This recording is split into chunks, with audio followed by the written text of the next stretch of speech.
hears this word intuition, what really does that mean? And to me, intuition means that you have such a level of trust in yourself and your abilities that it becomes such a magnetic force and energy that attracts wealth and abundance into your life. Because you are so sure about yourself that you trust the emotions that come up in your body and know that those are the answers, that is information, and you know how to wield that information to make better decisions to propel you further in life. Not everybody has that gift.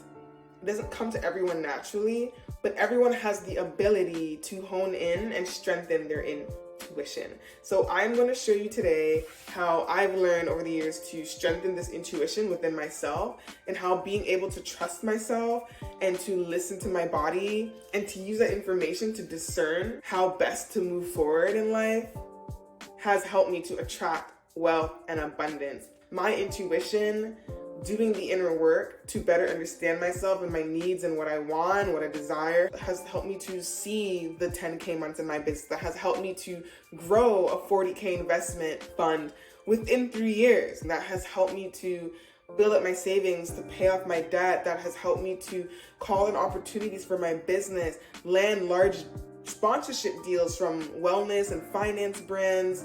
That has helped me to be of immense influence to my clients and bring in the revenue to sustain my livelihood. This is all because of my ability to develop my intuition and to use this intuition as knowledge that is just felt. And that is truly what developing your intuition looks like. It's all about feelings, being in the body, and learning to use those feelings and those emotions as information as to what you need to do and what you don't need to do. So, how I've developed a stronger intuition over time is learning from my past mistakes. This is the best way, I guess, to start honing in and developing a relationship with your intuition, because you will start to realize the things that you don't like, that bothers your soul. And the only way to know what bothers your soul and what you don't like is by going through certain experiences to realize that did not serve me, that did not feel good, and I do not want to go through that again. And I've really been able to hone in on my intuition and develop my intuition, especially through relationships. I think I learn a lot through relating with others and by dating and being in a relationship with others, whether that's through friendships or romantic relationships. My astrological chart shows me that being in relationships with others really helps me to learn more about myself. And so I've learned a lot of my life lessons through relationships. And that may not be the same for you. For you, you may learn a lot of your life lessons through the workplace, through your career, through your health. But for me, it's mostly been through dating. But whatever it looks like to you, you will realize that the more you go through experiences that you did not want to go through, the more you come out of that learning what you need, the more you come out of that knowing what you are willing to accept in your life, the boundaries that you need to set, that you can protect yourself from future danger. People always say this, where like, I didn't want to do that thing. Something was telling me not to do it, but I still did it. They got that vibe, they got that information, they got that feeling or that energy and that sense, but they didn't listen to it. They didn't honor it. They didn't trust themselves because maybe for whatever reasons, maybe other people have been in the same situations as them and handle it differently. So they think they have to handle it the same way someone else handled it. But no, if something is telling you to cancel those plans, if something is telling you that this person is not being genuine, you need to listen to that, because that is information and your body knows before you consciously know. 2, listen to your body. Just piggybacking off of, the information that your body gives you. What does that look like? That ping that you got that told you that person wasn't safe or that situation wasn't safe. How did that feel? For me, and this is a psychic that kind of mentored me and helped me in figuring this out, because for so long, especially if you're someone that has experienced a lot of trauma in your life, it is very hard for you to be in your body, to listen to your body. You're very outside of yourself. You're always kind of running. Your mind is always sort of taking over. And sometimes your mind can be a very irrational place. For the most part, our minds are very irrational places to live in, because it's really at the core set running off of fear. And in a way, this is good because your mind is trying to protect you from danger. Past experiences, you don't want to go through it again. So you build up this fear of expecting the same situation or event to happen.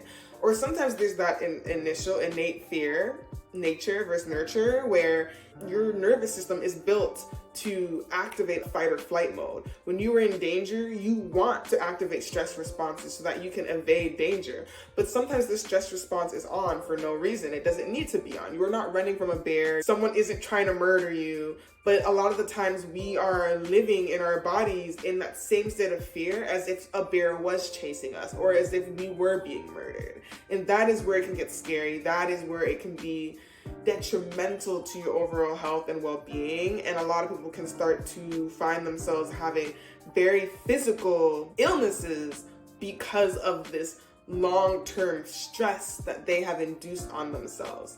So listening to your body in those moments when you maybe did something that you weren't supposed to do, or you had that intuitive ping, what did it feel like? And so I've had a psychic that coached me on this, and I've noticed that my stomach doesn't feel good. I can get nauseous. That is one clear sign for me.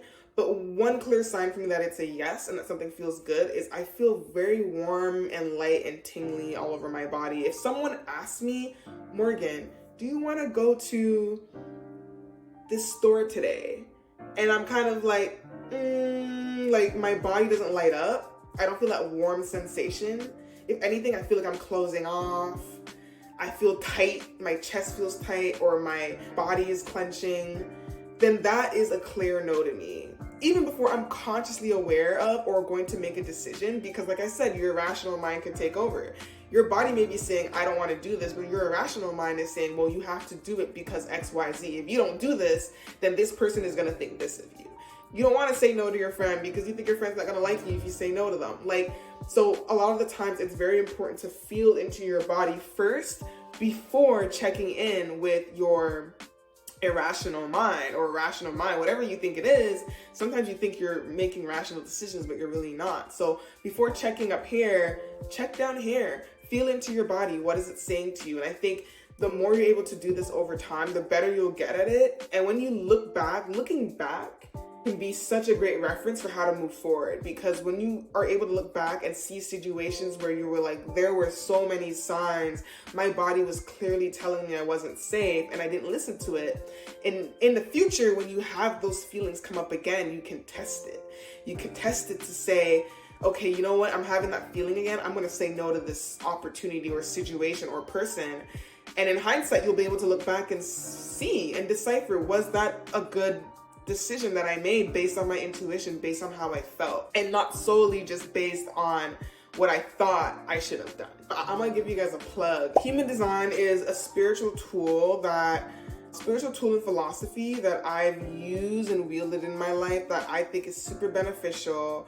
It breaks down people into different strategy types, and these strategy types teach you how you are supposed to respond to life's events. How are you supposed to navigate life based on your strategy type?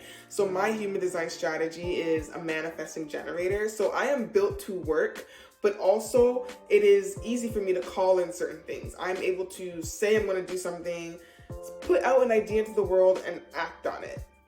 Really blessed. It's actually probably I think, I'm biased, one of the best energy types, because I get a little bit of both worlds. I get the generator energy and the manifester energy. But also, even deeper, you can look at your emotional response type. And my emotional response type is the gut. So I am supposed to check in with my stomach and how it feels, if it's a yes or a no, based on what someone asked me. If someone asked me, what about a girl's trip to this location? I don't light up. If my stomach's not like, yes, I probably have to think about it. It doesn't mean that I'm not gonna go, but it just means that I still have to work with those feelings and process whether this is something I really wanna do or not.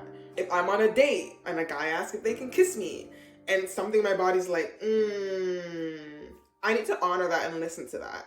And in the past, I used to feel that nauseous kind of gut feeling, and I would override that because I didn't want to hurt the other person's feelings. So that even gets into like boundary setting or people pleasing tendencies, and those are definitely things that you need to work on if you are doing that. And I think as I've gotten older and I've honed into my intuition, I've been able in situations to realize, I don't actually want to engage in this type of activity with this person. And I'm going to honor that, because if I don't, that is going to cause trauma, future trauma for me down the road that I'm going to have to go to therapy now and deal with. So being able to better hone into your intuition will save you a lot of heartache and hurt and trauma in the long run, because you're honoring yourself now. You are trusting the feelings and the emotions that are coming up for you in your body in this moment. 3 is meditation. Meditation helps to clear your mind, to get the chatter out, and to dive deeper into your body. The more I've been able to do breath work, meditation, focusing on the present moment, the less likely I am to make irrational decisions, because I am not just making decisions from here, or when I'm anxious or fearful, I'm making sure to check in with my body first, to be in the present moment, to see how I feel from here versus from up here. Meditation really helps you to get clear and to bring you back into that state of calm, so that you are going to make clearer decisions that are in alignment with your ego, and not separating yourself from the ego and making decisions always up from here and disregarding how your body intuitively feels down here. So the heart and the mind have to connect, guys. The heart and the mind have to connect. It's not just one or the other. 4, I think just learning more about yourself. The more you know yourself, and like I said, sometimes this is helpful through going through certain experiences, but sometimes you just know yourself without having to be put in conflicting situations and having to learn from them moving forward. For me, I love to travel, and I love to be in environments and to work in environments that allow me to be in movement, to be in free flow, to travel, to be in different places, to be connecting with different people.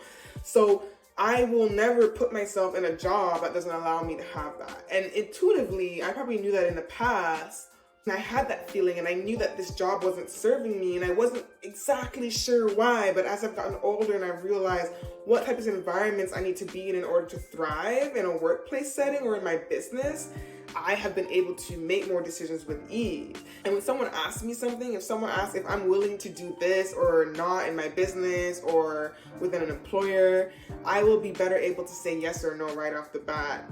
I know what I'm gonna like and what I'm not gonna like. And like I said, sometimes you can foster this knowledge through going through negative experiences or positive experiences, and sometimes you just innately know based on your personality type, based on your interests and your hobbies and the things that you care about, the things that light you up. Intuitively, you know what's gonna feel good and what decision you need to make. And the way that you can get to know yourself is to spend some time alone. I always like to challenge people to go on solo dates. Take yourself out to like a movie or like a dinner. I know that can be so scary for people, but that is the best way to get to know yourself. What you're comfortable with, what you're not comfortable with. Becoming friends with people that look so much different from you. I have friends from so many different backgrounds, and I think that's what makes you such a well-rounded person, because I learn so much by being around people that have different experiences. And that further solidifies in me what's important for me. What do I value? By learning from other people what they value, I'm able to better discern, okay, this is what I want for myself. So really getting to know yourself, spending more time with yourself, reading books, educating yourself, and just figuring out more and more who you are as an individual and what is important to you is really going to help you hone into your intuition and make decisions with much more clarity. 5, this is such a fun one. Oh my gosh, asking for signs. People think they have to be super spiritual in order to tap into your intuition. And if you're not, that's fine. You can lean on some of the examples I just given before. But I think this is one of these examples where you really have to have a relationship with a higher power and know that there is an intelligent being that has designed you and already knows what your potential is and what you're capable of. I don't always believe that your path is predetermined, and I believe that there's an ability to change and to shift. But there can't be that ability to change and shift if you don't have that information, if you don't know yourself. So once you get to know yourself more and you go through those experiences in life and you learn from them, it's time to ask for signs. And because I have that trust with a higher power, I trust in the signs that are being given to me. Some people might just say, well, that's not a sign, that's just a random event in the occurrence of events. If you want to be very scientific about things, but I truly believe that there are things that happen in our lives that happen for a reason, and there's meaning to it, and there are signs, and there are subtle things that happen in our lives, small little miracles that don't happen for everyone all the time, that specifically happen for you or happen to you at a particular point in time when you needed it. And so sometimes it can come unexpectedly, but sometimes I will actually talk to spirit. I talk to God, I will talk to my angels, my ancestors, and I will ask them for a sign. One great example of this is when I was just quitting my job and moving downtown Toronto just to work full-time in my coaching business.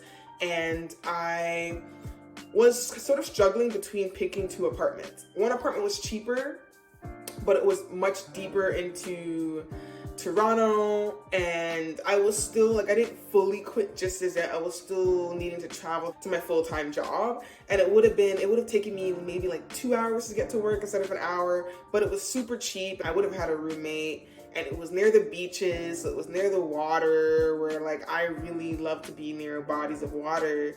So in a way, there were some pros, there were some upsides and downsides. Then there was this other apartment that was more in the downtown core, where all the action was, a bit more away from the water, and it would have been easier for me to get to work. Now, mind you, I was gonna quit anyways, so the sacrifice that I would have had to make in terms of traveling to my full-time job wasn't gonna be forever.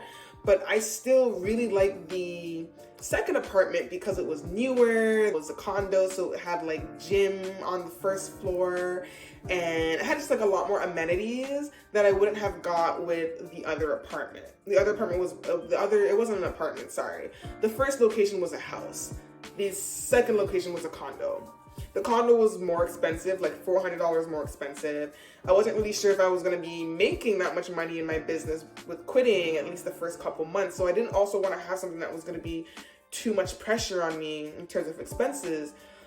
And I remember driving back to my primary residence at the time, and I said, universe, like, this is such a hard decision. Like, I've seen the two locations now. I really want to be in an environment that's going to allow me to thrive. I really feel like I'm leaning towards the second location, but I'm just not too sure. I'm a bit scared. I don't know if I'm going to have the money and the resources to sustain me. And I said, you know what? If the second apartment is for me, show me a blue car. Literally. And I rarely see blue cars, right? I asked for something that like you don't see very often. And you know, I was driving on the road, I wasn't seeing any blue cars. I said, show me a blue car. The moment I said it, zoom, on the left side of me was a blue car. Literally, I didn't even finish saying it yet. And the blue car's like, and I was like, okay, I'm gonna trust. And I went ahead with that second apartment. And the amazing thing was because both options, I was supposed to have a roommate. And I kept telling the universe, like, I really don't want to have a roommate, but I guess this is what I'm going to have to do because, like, I can't afford a one-bedroom apartment on my own.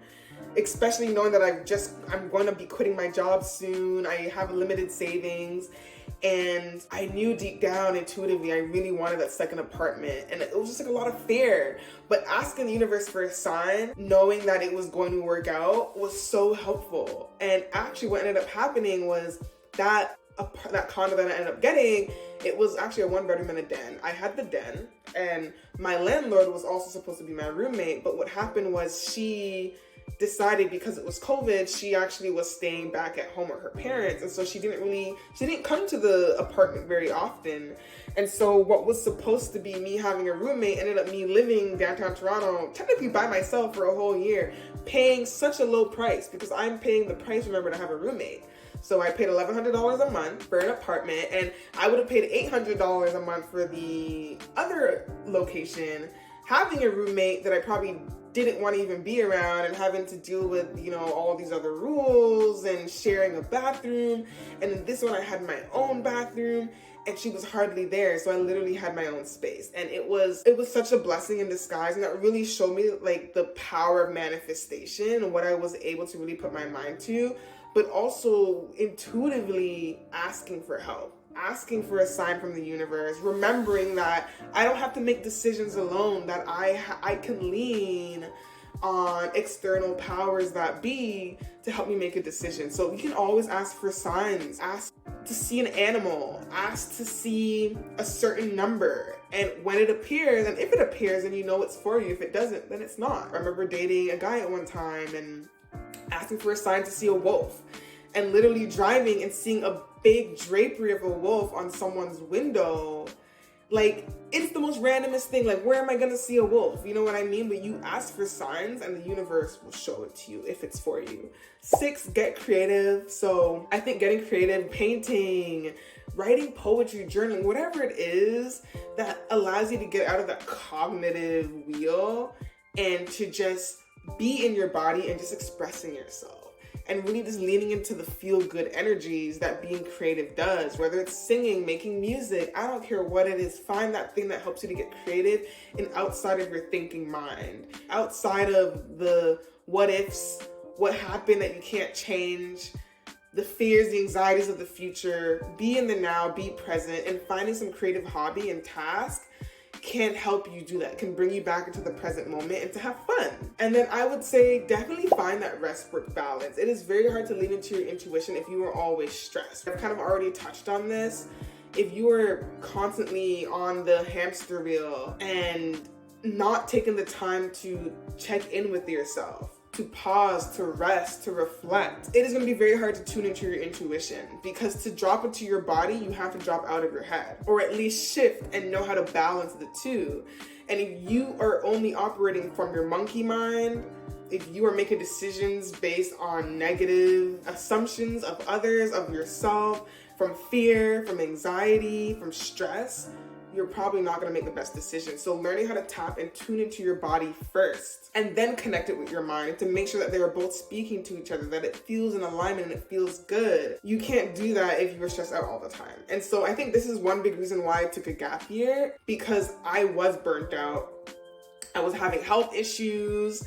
I didn't feel in alignment with my business and the way that I was showing up and running it. And so I really wanted to take a complete break. I've always been someone that's working. I've always had 2-3 jobs. I was always grinding. And I never truly got to be to myself. I never truly got to just spend time doing nothing. It was so sad. When I tell you, before 2022, I've never had those days where like I sat in bed all day and watched movies or TV shows. And I'm not saying that's something that you should be doing all the time, but to never have ever been able to just have a fun day to myself is very concerning. I always felt like I was working. And then when I had my business, it was even worse because I felt like I couldn't take an off day because there was always so much things to get done. And I think now running my business for the second time and taking that gap year, I realized just what was really more important to me. I realized, how do I best prioritize my time? What is really gonna serve me in the long run? What feels good to me? What doesn't? Like doing all of that, meditating, doing fun things, fostering my creativity and my growth. In that time off, I wrote a book, I wrote poetry, I watched a lot of shows and movies, I read a lot of books, things that I normally would not have the time to do because I was so busy and always on that hamster wheel. And so finding that work-rest balance will give you the space and time to drop into your body, to reflect, to do those self-care practices that are going to move you forward farther and faster in the long run. And then I would say, last but not least, consulting with divinatory practices. So you can see behind me like my little bookshelf here that you see in like most of my videos. As you can tell, my room is very minimalist. I don't have a lot, but what I mostly have a lot of is concentrated on my bookshelf. And I have my crystals. I have a pendulum, tarot cards. I have a bunch of tarot cards like right over here. I got like 4 or 5 now. My decks are expanding. And I'm going to be honest and say that a lot of these tools that I have, crystals, pendulums, tarot cards, these are a very last resort for me as I've gotten older and I've been able to build on my own intuition. I think it's nice to have these tools sometimes when even dropping in, you still feel like you need some extra clarity. But it's important to know that you can gather intuition. You already have the answer all on your own. Everything that you need, all the answers are already inside you. And so I think as a way to really challenge myself and to further strengthen my intuition is to move away from having to rely on these tools and not use them as crutches, and really only use them in like real big emergencies or situations where I feel like I have the answer, but there's still a little bit of doubt and I want to kick that doubt out of the way. then I resort to those cards or tools and things outside of myself. But it's totally fine. There are periods and phases in my life where I lean on them more than I have now, and at those times I really did need them because I wasn't able to drop into my body. So sometimes you just need to start somewhere, and if your start is through using a tarot card or using crystals or burning candles or incense or whatever it may look like, that is like a physical object or tool and thing outside of you, that is fine. As long as eventually you work towards strengthening your intuition on your own and knowing that all the answers are already there. You already know what feels good to you. You already know what you want. It's just that you have a lot of doubt and fear that is in the way. And to clear that doubt and fear only really just takes yourself, but you can lean on these other resources to help you get there. And I hope that this video was super helpful. I hope that you try some of the tools or activities or methods that I've explored with you today, and eventually these examples can become the toolkit for your growth and for your ability to attract wealth and abundance into your life. When you remove the fear and the anxiety and the stress from your life because you are so tapped into yourself, you know your clear vision, your why, who you are and what you want, and you're in alignment with that, and you trust yourself, you trust that you are going to put yourself into safe situations, you trust that you are already in a safe situation, you trust that the next decision you make is only for your betterment, you will see the magnetic expansion of being able to attract things into your life. You have the help, you have the support from yourself, from your higher self. Lean into that. So hopefully this is helpful. If you really enjoyed this video and you want to see more, please like and subscribe. Tell me what you love most about this video. Tell me if you found ways to really hone in and strengthen your intuition. What's helped, what hasn't. If you agree with any of the things I've mentioned in my video. If you didn't, I'd love to discourse with you. I love a good debate. And yeah, I hope to see you in the next video. Bye guys.